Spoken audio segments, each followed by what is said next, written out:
2019లో అబ్దుల్లాపూర్ మెట్ తహసీల్దార్ విజయారెడ్డిపై ఓ వ్యక్తి పెట్రోల్ పోసి ఆఫీసులోనే సజీవ దహనం చేశాడు.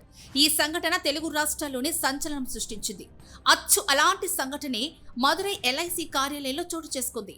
మొదట ఇది అందరూ ఫైర్ యాక్సిడెంట్ గా భావించినప్పటికీ దీనిలో అనేక కుట్ర కోణాలు ఉన్నట్లు పోలీసుల విచారణలో తేలడం ఇప్పుడు సంచలనంగా మారింది. మదురై వెస్ట్ వేలీ స్ట్రీట్లోని ఎల్ఐసి కార్యాలయంలో సీనియర్ బ్రాంచ్ మేనేజర్గా పనిచేస్తున్న ఏ కళ్యాణి నంబి అనే మహిళా అధికారి గత నెల డిసెంబర్ 17న తన క్యాబిన్లోనే సజీవ దహనమయ్యారు.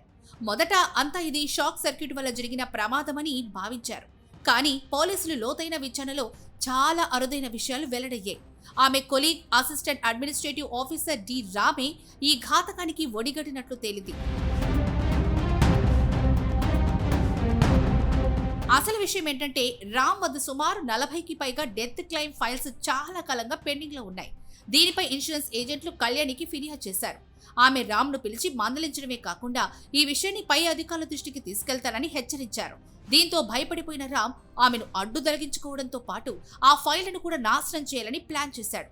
దీనికో మాస్టర్ ప్లాన్ వేశాడు. డిసెంబర్ 17న రాత్రి 8:30 సమయంలో రామ్ బిల్డింగ్ కు విద్యుత్ సరఫరాను నిలిపేశాడు. అనుమానం రాకుండా విద్యుత్ శాఖకు ఫాల్ట్ ఉందని మెయిల్ కూడా పంపాడు. ఆ తర్వాత ఆఫీస్ మెయిన్ గేటును చైన్లతో లాక్ చేసి ఎవ్వరూ లోపలికి రాకుండా అడ్డుకున్నాడు.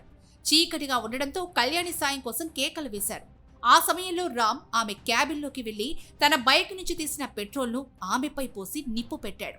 ఆ తర్వాత తనపై కూడా మంటలు అంటుకోవడంతో ఇది బయట వ్యక్తి చేసిన దాడిలాగా చిత్రీకరించడానికి ప్రయత్నించాడు. అలా రామ్ కళ్యాణి తెలివిగా చంపేశాడు.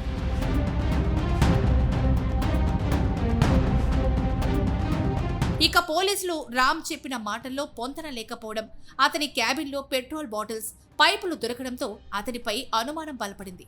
అంతేకాకుండా కళ్యాణి చనిపోయే కొద్ది నిమిషాల ముందే తన కొడుకుకి ఫోన్ చేసి ఎవరో ఆఫీస్ తలుపులు బయట నుంచి లాక్ చేస్తున్నారని వెంటనే పోలీసులకు సమాచారం ఇవ్వమని కంగారుగా చెప్పారు. ఈ ఒక్క కాలే నిందితుడు రామ్ అలిన దొంగతనం కథను పూర్తిగా పక్కదారి పట్టించింది. అలాగే రామ్ తన బైక్ నుంచి పెట్రోల్ తీయడానికి ఒక ట్యూబ్ ని వాడాడు. ఆ ట్యూబ్ పెట్రోల్ నింపిన వాటర్ బాటిల్స్ ను పోలీసులు అతని క్యాబిన్ నుంచి స్వాధీనం చేసుకోవడంతో రామ్ దొరికిపోయాడు. ఇది ప్రమాదం కాదు, పక్కాగా ప్లాన్ చేసిన హత్య అని తెలిసిపోయింది. అయితే దీని వెనక మరో పెద్ద ఆర్థిక నేరం ఉందని ఆఫీసులో అనుకుంటున్నారట. ఎందుకంటే రామ్ కేవలం కళ్యాణిని చంపడమే కాకుండా తన అవినీతి బయటపడకుండా ఉండడానికి ఆ 40 డెత్ క్లెయిమ్ ఫైళ్లను కూడా తగలబెట్టేశాడు. ఇన్సూరెన్స్ కంపెనీలో ఆడిట్ జరిగినా దొరికిపోకుండా ప్రయత్నించాడు. ప్రస్తుతం నిందితుడు ఆసుపత్రిలో చికిత్స పొందుతున్నాడు.